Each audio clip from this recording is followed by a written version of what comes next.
그 창세기 9장 1절 쪽으로 한번 다시 돌아가 보시면 오늘 본문 말씀에서 바로 전 페이지에 있죠. 9장 1절에서 하나님은 새로운 세계에 생육하고 번성하여 땅에 충만하라 라며 노아와 그 아들들에게 이제 복을 주셨습니다. 홍수 이후에요.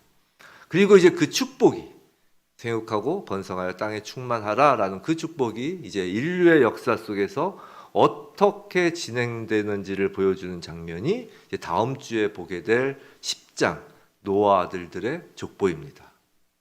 자, 그런데 하나님의 이 축복과 그 인류의 역사 그 사이에 오늘 본문이 끼어 있는 거예요. 본문이 기록되어 있는 것입니다. 홍수 이후에 본격적으로 이제 새로운 시대로서 인류의 번성과 충만함이 본격적으로 이제 열리기 직전에 매우 중요한 사건이 벌어진 것입니다.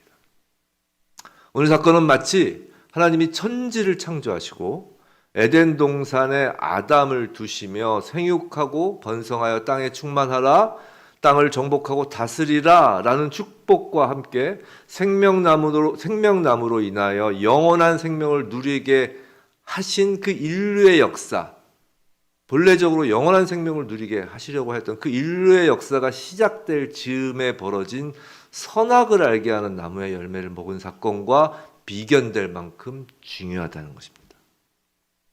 아담이 선악을 알게 하는 나무의 열매를 먹음으로 시작된 그 죄의 번영으로 인하여 홍수 심판이 있었다면 오늘 본문에서 보여주는 그 죄가 더하여져서 인류는 두 번째 심판, 즉 불로 임하는 심판인 최후의 심판을 맞게 될 것이기 때문입니다. 본문을 보겠습니다. 이제 먼저 18절입니다. 방주에서 나온 노아의 아들들은 셈과 함과 야벳이며 함은 가나안의 아버지라라고 되어 있어요. 자, 방주에서 나온 노아의 아들들의 이름을 지금 다시 언급합니다. 이제부터 성경 속 인물의 주인공이 이제 노아에서 이 세 아들들로 변해갈 것이다 라는 것을 지금 보여주는 거예요. 근데 마지막에 함을 언급하면서 특별히 가나안의 아버지라는 점을 강조하고 있습니다. 그죠? 이건 뒤에 나오는 이 가나안에 대한 노아의 저주와도 관련이 되는데 지금 모세가 창세기를 기록하고 하나님의 백성인 이스라엘 백성에게 이 글을 남기는 시점이 가나안 땅에 들어가기 직전인 점을 감안하면 충분히 이해가 됩니다. 이제 곧 정복 전쟁을 치러야 될 상대잖아요, 가나안 사람들이. 그러니까 그 가나안이 누구이고 어떤 존재인지에 관하여 인간적인 생각이 아니라 하나님의 시각에서 바라보는 영적 의미를 깨달아라 라는 것이죠.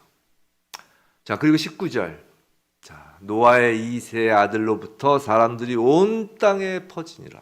자, 인류가 세상에 퍼져나가는 그 창세기 10장, 11장 내용을 지금 9장 19절에서 한 줄로 지금 표현하고 있는 것입니다. 이것이 홍수 이후 인류 역사의 모습이다 라는 거예요. 근데 그 퍼져가는 인류 역사가 시작될 즈음에 벌어진 한 사건을 성경은 소개하고 있습니다. 자, 20절부터이죠. 자, 20절을 보시면 노아가 농사를 시작하여 라고 되어 있는데 여기서 노아가 최초의 농부였다는 의미는 물론 아닙니다. 가인도 농사를 지었고 아담도 농사를 지었어요. 그러니까 농사를 시작하여 라고 번역된 것은 사실 좀 의역이고요. 원어는 여기서 땅의 사람이라는 단어가 있는 거예요. 노아는 땅의 사람이다. 그리고 노아는 포도나무를 심었다 이거예요. 근데 땅의 사람이라는 단어가 지금 번역되지 않은 것입니다. 자, 20절에서 중요한 단어는 그래서 그 원어에 있는 노아가 땅의 사람이라는 것과 포도나무를 심었다라는 표현이 20절에선 중요한 두 단어예요. 이 땅에 해당하는 히브리어는 흙, 또 땅이라는 의미를 갖는 아다마입니다. 아다마. 오히려 농사를 짓는 대지에 해당하는 그 단어는 아니에요. 그냥 아다마. 그래서 그냥 흙, 땅. 거기서 아담이 나온 거죠. 자, 인간의 죄로 저주받은 땅도 이 히브리어로 아다마입니다. 그리고 이 땅은 홍수로 심판을 받았죠. 그렇지만 또 하나님의 은혜로 다시 수면 위에 드러났습니다. 무슨 말이냐면 노아는 무지개 언약에 근거하여 인류를 위한 두 번째 기회인 아담아, 땅에서 살게 되었다는 거예요. 그래서 땅의 사람이라는 것입니다. 자, 홍수로 씻겨진 땅에서 이제 새롭게 시작하는 노아입니다. 하나님과 동행하였던 에녹은 죽음을 보지 않고 하늘로 갔지만, 마찬가지로 하나님과 동행하였던 노아는 새로운 땅에서 할 일이 있었기 때문에 에녹처럼 곧바로 하늘로 데려가지 않으십니다. 아담아에서 하여야 할 일을 마치고, 오늘 본문은 29절 맨 마지막에서 보는 것과 같이 아담아, 다시 흙이 되는 그 죽음을 통하여 노아는 하늘로 가는 거예요.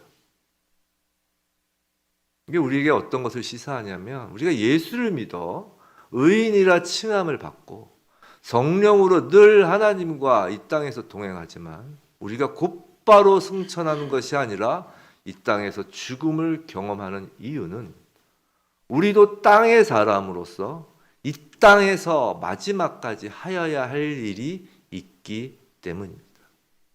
그 할 일은 포도나무를 심는 일이에요. 사과나무가 아닙니다. 포도나무를 심는 거예요. 자, 성경은 포도나무만 심었다고 지금 기록하지 않습니다. 포도나무만 심었다라고 기록하지 않아요. 그죠? 성경을 보시면 노아는 분명히 다른 농작물도 분명히 심었을 것입니다. 포도 열매만 먹고 살진 않았을 테니까. 그런데 성경은 포도나무를 심은 것에 대하여 주목하는 것입니다. 포도나무는 잘 아시는 바와 같이 예수 그리스도께서 나는 포도나무라 라고 하시며 자신을 가리키신 나무입니다. 노아는 하나님이 새로 주신 땅에 생명이시고 구원주이신 예수 그리스도를 예표하는 포도나무를 심는 것입니다. 곧바로 하늘로 가지 않고 여전히 아담아의 그 흙의 육신을 입고 땅의 사람으로 남아서 이 땅 아담아의 생명과 구원의 소망을 심는 것, 그것이 방주 안에서 구원받은 노아의 일이었고, 그것이 구원받은 우리의 이 땅에서의 일인 것입니다. 포도나무이신 예수 그리스도를 힘써서 전하는 것이죠. 21절, 자, 포도주를 마시고 취하여 그 장막 안에서 벌거벗은지라. 자, 이 구절이 문제예요. 자, 이 구절을 어떻게 해석하느냐에 따라 오늘 본문을 이해하는 방향이 완전히 달라집니다. 그래서 오늘 본문을 술 취하지 말라라는 설교 내용으로 하는 말씀을 많이 들어보셨을 거예요. 술과 관련된. 포도주가 술인 것에 이제 초점을 맞춰서 술 마시고 취한 노아가 죄를 저지르고 거기에 벌거벗은 추태를 부림으로 인간의 죄성이 드러난 것이다라고 많이들 해석하고, 또 그걸 주제로 이제 설교하는 것을 많이 들어보았을 것입니다. 뭐 반드시 틀렸다라고 저는 감히 말씀드리지 못하죠. 뭐 제가 하나님의 말씀을 모두 아는 것은 아니고. 근데 좀 이상해요. 그렇게 해석하면 이후에 나오는 그 함과 그 자손 가나안에 대한 저주가 너무 가혹하게 느껴집니다. 죄의 시작이 노아에서 비롯된 것이기 때문이죠. 죄의 시작은 노아가 하여놓고 노아가 또 가나안을 저주하잖아요. 좀 이해할 수가 좀 없죠. 또 포도주가 지금 이글을 받는 이스라엘 백성과 근동 지역에서 일종의 음료수이고 한편 제사에도 사용되었다라는 것을 고려하면서 이 말씀은 단지 포도주를 마시는 것 정도는 괜찮지만 취하여 벌거벗을 정도로 마시는 것은 죄라고 해석하고, 이제 포도주 마시는 것을 합리화하거나 이제 취하지 말라, 그 말씀과 연관을 짓는 거죠. 근데 사실 이것도 후대의 인간적인 생각에 본문 말씀을 너무 끼워 맞추는 것일 수 있습니다. 분명한 것은 성경에서 노아의 포도주를 마신 것과 취하여 벌거벗은 것에 대하여 하나님은 이런 방구 설명이나 변명이나 비난을 하지 않고 있다는 점입니다. 그냥 기술한 것뿐이에요. 현상을 그냥 표현한 것뿐이죠. 즉 그것이 초점이 아니라는 것입니다. 하나님 아무런 언급이 없어요. 잘했다 잘못했다 언급이 없이다는 거죠. 그냥 그게 초점이 아니라는 거예요. 오히려 21절 다시 보시면 거기서 중요한 단어는 포도주 취한 것, 벌거벗은 것이 아니라 그 장막안입니다. 노아는 술에 취하여 포도밭이나 길가에 그냥 널브러져 누운 것이 아니란 거예요. 매우 은밀한 관계가 맺어지는 장막안입니다. 벗은 모습으로 있어도 전혀 문제될 것이 없는 장소입니다. 또 번역 성경에서는 잘 나타나지 않지만 21절의 포도주도 그냥 포도주가 아니라 원어에서는 정관사를 붙여서 그 포도주라고 합니다. 그 포도나무에서 열린 포도주. 그리고 벌거벗은 모습은 아담이 죄 짓기 전, 죄가 들어오기 전 부끄러움을 모르는 인간의 모습입니다. 무슨 말씀이냐면 이런 겁니다. 노아는 심판 후에 드러난 새 세상에 포도나무를 심는 땅의 사람으로서 아담으로 인해 땅에 임하였던 그 저주를 뚫고 전쟁을 치르듯이 포도나무를 심었습니다. 그리고 다른 나무의 열매가 아닌 그 포도나무의 열매를 취하고 장막 안에서 인류 최초의 모습을 띠며 즉 안식하고 있는 거예요. 장막은 부부의 은밀함이 보장된 곳입니다. 우리 하나님께서 당신의 백성을 신부로 칭하시는 것을 우리는 자주 읽습니다.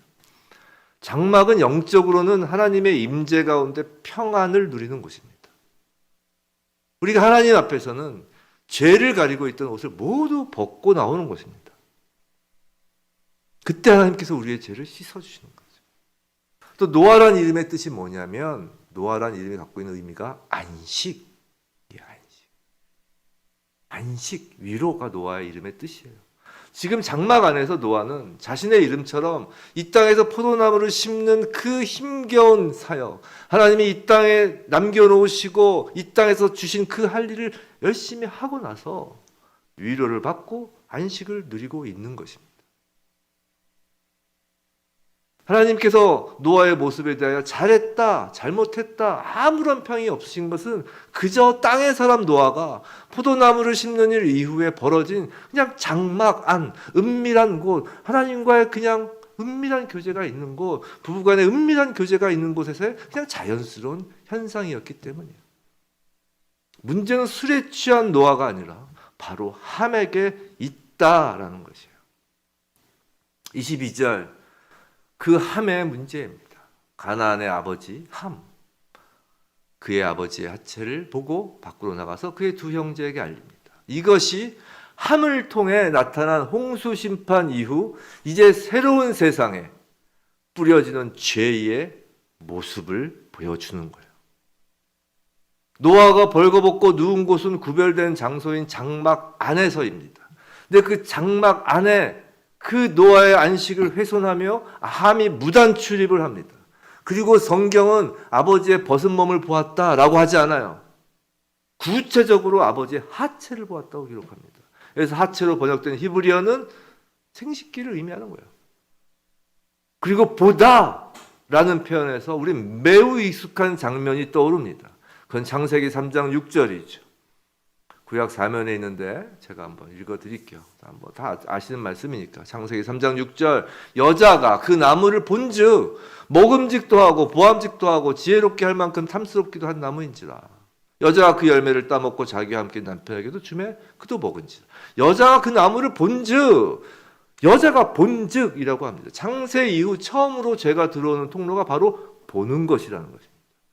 하와는 이전에도 선악을 알게 하는 나무의 열매를 숱하게 많이 보았을 것입니다. 동산을 거닐면서. 근데 방금 읽은 그 창세기 3장 6절에서의 보는 것은 여느 때에 보는 것과는 다른 것입니다. 마음의 죄를 담고 보는 거예요. 탐욕의 죄를 담고 보게 되는 거예요. 오늘 본문의 함도 그렇습니다. 함이 아버지의 하체를 처음 보았을까요? 모르긴 몰라도 살아오면서 같이 목욕도 하고 그랬을 것입니다. 그런데 아버지의 은밀한 장막 안에 들어온 함이 다른 때와 달리 아버지의 하체를 죄된 마음으로 보는 것입니다. 본문에서 보다로 번역된 원어의 뜻은 단순히 지나가면서 스쳐 지나가듯이 쳐다보는 그런 의미가 아닙니다. 그것은 매우 주목하고 흥미를 가지고 즐기면서 본다라는 의미를 갖고 있어요. 하와가 선악을 알게 하는 나무의 열매를 흥미를 갖고 주목하였던 거죠. 즉 함은 음란한 마음을 품은 것입니다. 이에 대해서 본문 24절에서 보면 노아가 술이 깨어 그의 작은 아들 즉 함이 자기에게 행한 일을 알고라는 표현에 근거하여 여러 가지 해석들이 있습니다. 뭐 구체적인 행위를 함이 하였다고 해석하는 거예요. 좀 주일 예배 시간에 적당치 않지만 말씀을 드리면 노아 곁에 노아의 아내도 누워 있었다고 추측해요. 어떤 분들은. 그래서 노아의 아내 즉 함의 어머니를 범하는 함이 근친상간의 죄를 저질렀다라고도 해석하기도 하고 또 더 극단적으로는 동성간을 하였다는 견해까지 아주 있습니다. 그러나 그건 너무 극단적이고 또한 성경에서 전혀 언급하지 않고 있기에 우리가 알 수 없는 부분입니다. 근데 다만 확실한 건 레위기에서는 아버지의 하체와 어머니의 하체를 동일시하며 근친상간을 엄격히 금지하고 있습니다. 또 가나안 땅에 거주하던 가나안 족속들이 얼마나 음란하고 근친상간에 동성간 성행위 등 성적으로 말도 못하게 문란하였던 것이 사실입니다. 그래서 이 글을 읽는 당시 이스라엘 백성들은 성경에서 가나안의 아버지라고 강조되는 그 함에게서 음란함이라는 죄악을 쉽게 발견할 수 있었을 것입니다. 예수님은 음욕을 품는 것만으로도 이미 간음하였다고 말씀하셨습니다. 함이 실행하였는지가 중요한 것이 아니라 구별된 곳인 아버지의 장막 안에서 아버지의 하체를 보고 여러 가지 음란한 생각을 즐김으로써 함은 아버지의 장막을 더럽힌 것입니다. 근데 함의 죄는 거기서 그치지 않습니다. 그 죄를 전파하는 것입니다. 함은 음란함을 혼자 즐기는 것에 머무르지 않고 그 죄에 형제들을 참여시키고자 합니다. 마치 하와가 자신에게 찾아온 죄의 열매를 아담에게도 건넨 것 같이 말입니다. 이것이 죄가 갖는 중요한 특성입니다. 죄는 한자리에 머무르지 않습니다. 놀라울 정도로 빠른 속도의 전파력을 갖습니다. 자, 그런데 함에게 심겨진 이 성적 문란, 음란의 죄가 확장하여 전 인류에 퍼지면 결국 어떤 결과를 초래할까요? 사탄은 왜 두 번째 세상에서 홍수 이후의 두 번째 세상에서 그 죄의 시작으로 음란함을 선택한 것일까 말입니다. 이건 하나님의 사람을 향한 축복과 관련이 됩니다. 하나님은 천지를 창조하시고 사람에게 생육하고 번성하는 축복과 함께 다스리라는 축복을 주셨다고 아까 말씀드렸습니다. 그리고 영원한 생명을 또 축복으로 주셨습니다. 생명나무와 함께. 그런데 선악을 알게 하는 나무의 열매를 먹는 죄로 말미암아 그 축복을 온전히 누릴 수 없게 되었습니다. 우선 영생의 축복이 사라집니다. 또 피조세계를 온전히 다스리는 권세도 빼앗겼습니다. 결국 노아의 홍수 이후에 새로운 시대를 열면서 하나님은 생육하고 번성하여 땅에 충만하라는 축복만 인류에게 남겨놓으신 겁니다. 사탄은 언제나 하나님의 축복을 방해하는 것이 목적입니다. 하나님의 축복을 방해하여 사람을 사람답지 못하게 짐승의 수준으로 떨어뜨리려는, 아니 그 이하로 떨어뜨리려는 것이 사탄의 목적입니다. 왜냐하면 하나님이 가장 사랑하시는 것이 사람이니까요. 음란함은 바로 하나님의 축복인 생육하고 번성하라는 그 축복을 가로막는 죄인 것입니다. 장막은 구약 이스라엘 백성에게는 성막이요, 성막은 신랑이신 하나님과 신부된 이스라엘 백성의 신혼방과 같은 장소입니다. 신랑을 기다리는 신부된 이스라엘에게 신랑이신 하나님께서 임재하시는 곳입니다. 하나님의 거룩한 성막처럼 구별된 장막 안에서의 정결한 부부관계에 내려주신 하나님의 축복이 생육하고 번성하는 것입니다. 근데 그 중요한 축복을 내버리고 성을 욕정의 도구로 전락시키면 결코 인류는 생육하고 번성할 수 없습니다. 인간의 고귀한 생명 가치를 왜곡하고 천박한 수준으로 떨어뜨리는 그 성적 타락은 생명을 오락으로 여기며 마지막 심판에 다가서는 인류의 모습인 것입니다. 참고로 11장 바벨탑 사건에서 나타나는 사단의 또 하나의 전략을 잠깐 미리 말씀드리면 그건 하나님의 또 하나의 축복, 땅에 충만하라는 축복을 제거하려는 시도이죠. 사실 요새 마지막 때에 관한 참으로 많은 이야기들이 있어요. 유튜브도 있고 예언서 영상들이 있는데 호기심으로 많은 사람들이 그와 관련된 영상을 찾아봅니다. 근데 확실한 게 있어요. 그건 땅의 사람들에게 더 이상 하나님의 축복이 임하지 않으면 그것이 마지막이라는 것입니다.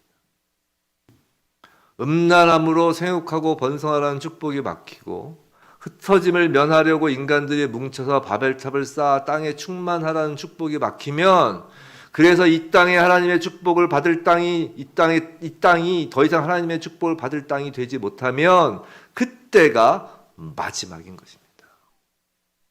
그러면 하나님은 더 큰 은혜와 축복을 위하여 새 하늘과 새 땅을 여시는 것입니다. 땅의 사람에게 주신 하나님의 축복이 막을 내리면 이제 새 하늘과 새 땅의 축복을 땅의 사람에서 하늘의 사람으로 옮겨진 사람들에게 주시는 것입니다.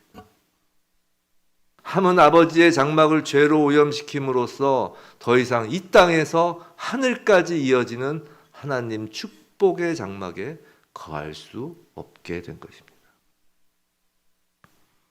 근데 누가 새 하늘과 새 땅에 들어가는 사람인지 오늘 본문에서 알려줍니다. 23절이에요. 23절. 자, 23절 딱 보면 셈과 아벳이 옷을 가져다가 그 구절이 있습니다. 자, 죄의 무서운 전파력에도 불구하고 거기에 동화되지 않는 사람이 있는 것입니다. 보고 즐기는 것에 경건함을 팔지 않는 사람, 바로 셈과 야벳입니다. 네, 이 본문을 가만히 보면 죄에 대적하는 셈과 야벳의 그 행동은 단계적으로 진행되는 것을 알 수 있습니다. 먼저 셈과 야벳의 행동, 또 마음은 즉각적입니다. 무슨 말이냐면 원어에서는 시작할 때 그러자라는 말로 시작해요. 그래서 죄에 대한 셈과 야벳의 단호함, 어떤 즉각적인 대처를 표현하고 있습니다. 성도 여러분, 죄는 고민할 문제가 아니라 들어오려는 순간 단호하게 잘라내는 것이 정답입니다. 자, 그 다음으로 이들은 옷을 취합니다. 자, 거룩함을 지키는 것은 단순히 그래, 거룩해야지 라는 결심만으로 되는 것이 아닙니다. 매우 성실하고 구체적인 실천이 요구되는 거예요. 또한 노아의 장막 안으로 뒷걸음쳐 들어갑니다.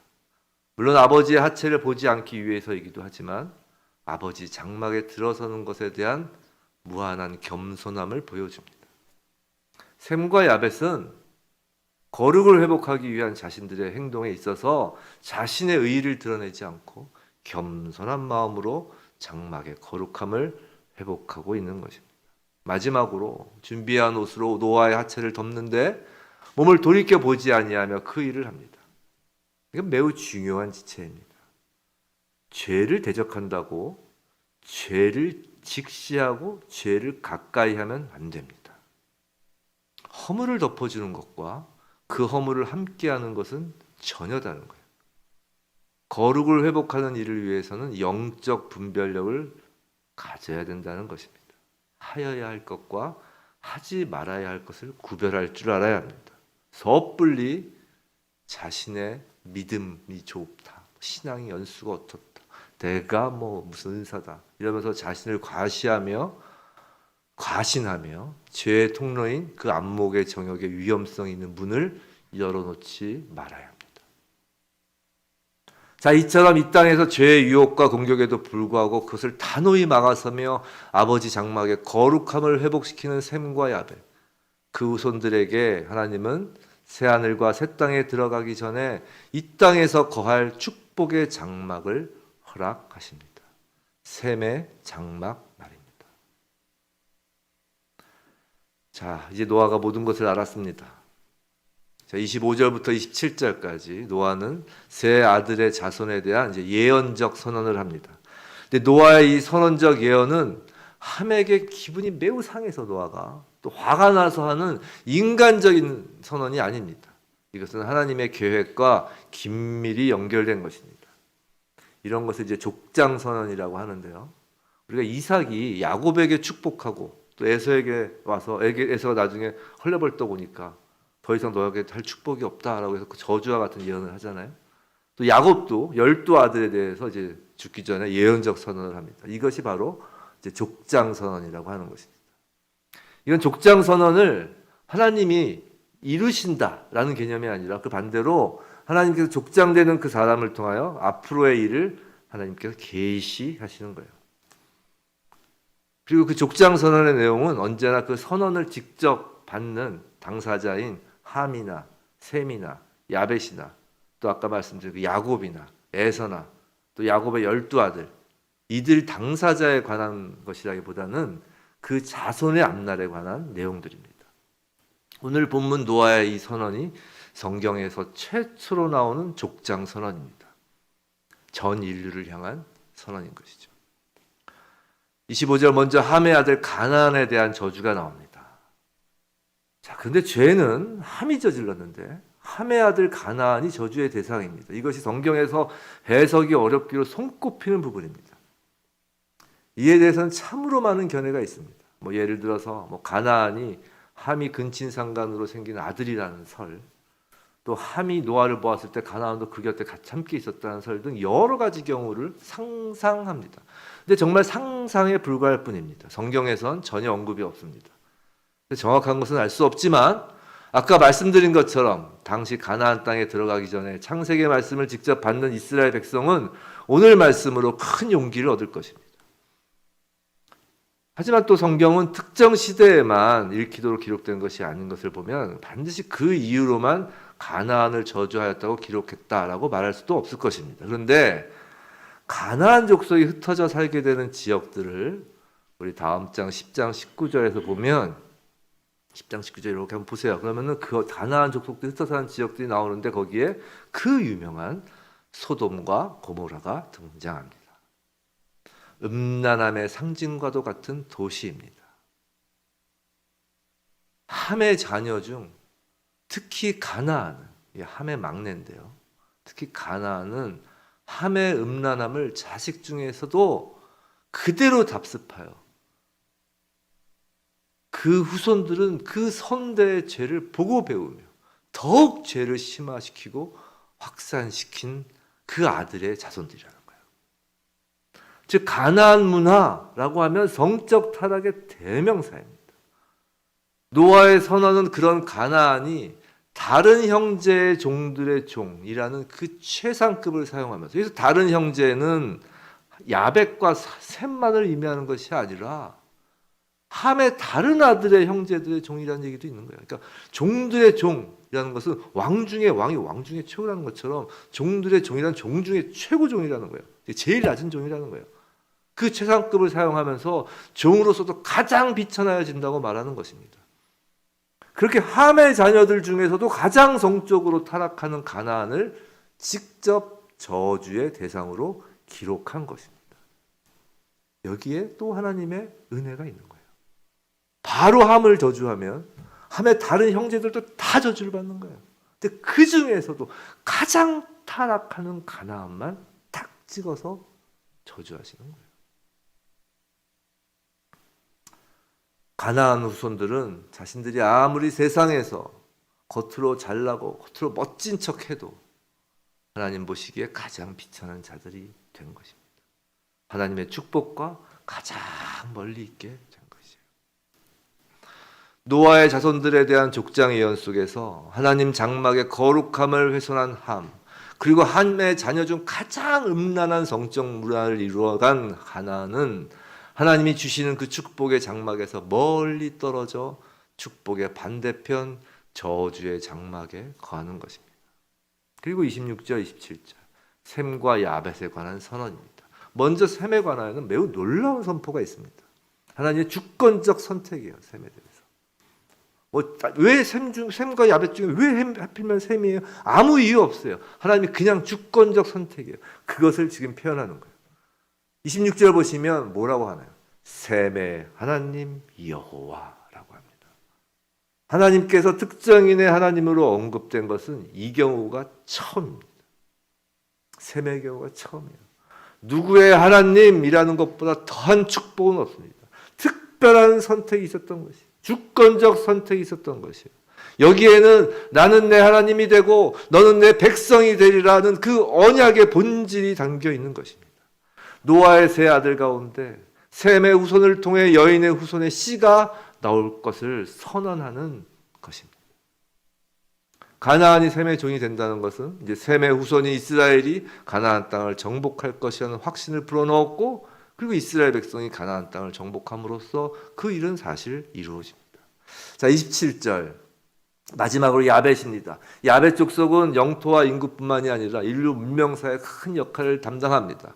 이 함과 셈과 야벳의 그 인류 그 분포는 이제 다음 주 10장에서 얘기를 하겠지만, 야벳 족속은 소위 말하는 유럽 족속이에요. 유럽 쪽으로 퍼져나간 유럽 대륙 쪽으로.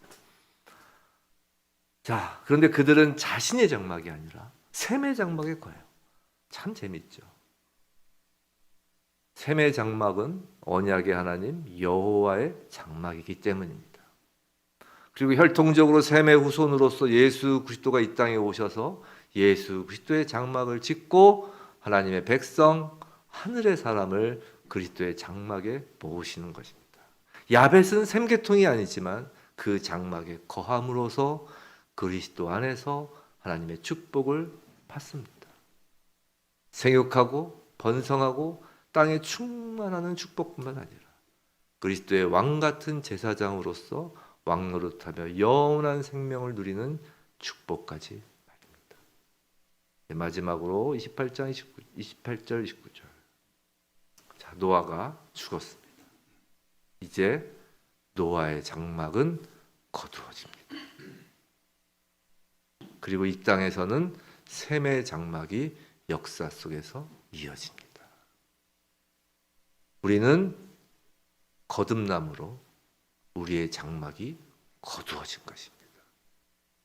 예수의 십자가로 우리의 거룩이 훼손된 죄로 가득 찼던 장막이 거두어진 것입니다. 그리고 이 땅에 셈의 장막에 거하게 된 거예요. 반대편에는 가나안의 장막, 음란과 타락, 죄의 장막이 이어집니다. 죄로 인하여 더 이상 이 땅에 하나님의 축복이 임하지 못할 정도가 되었을 때, 인간이 더 이상 생육하고 번성하지도 못할 정도가 되었을 때, 하나님의 축복의 장막인 셈의 장막, 곧 그리스도의 장막에 거하는 땅의 사람들은 새하늘과 새 땅으로 옮겨져 하늘의 사람들로서 영원히 하나님과 함께 거할 것입니다. 사랑하는 성도 여러분, 오늘 말씀을 통하여 하나님은 이 시대를 사는 우리에게 물어보시는 것입니다. 너희는 지금 어느 장막에 거하기를 원하며 어느 장막에 거하고 있느냐고 말입니다. 셈의 장막인가요? 아니면 죄로 훼손된 가나안의 장막, 이전 우리가 머물던 그 장막인가요? 그리스도의 장막인가요? 사단의 장막인가요? 이 땅에서 말이죠. 하나님은 셈을 통해 이 땅에 오신 예수 그리스도의 몸된 장막 교회를 이 땅에 펼쳐 놓으셨습니다. 그 안에 하늘의 사람들이 거하도록 말이죠. 부디 저와 여러분 모두 정결한 마음으로 이 땅에서부터 영원까지 예수 그리스도의 장막에 거하는, 셈의 장막에 거하는 하늘의 백성이길 주님의 이름으로 축원합니다.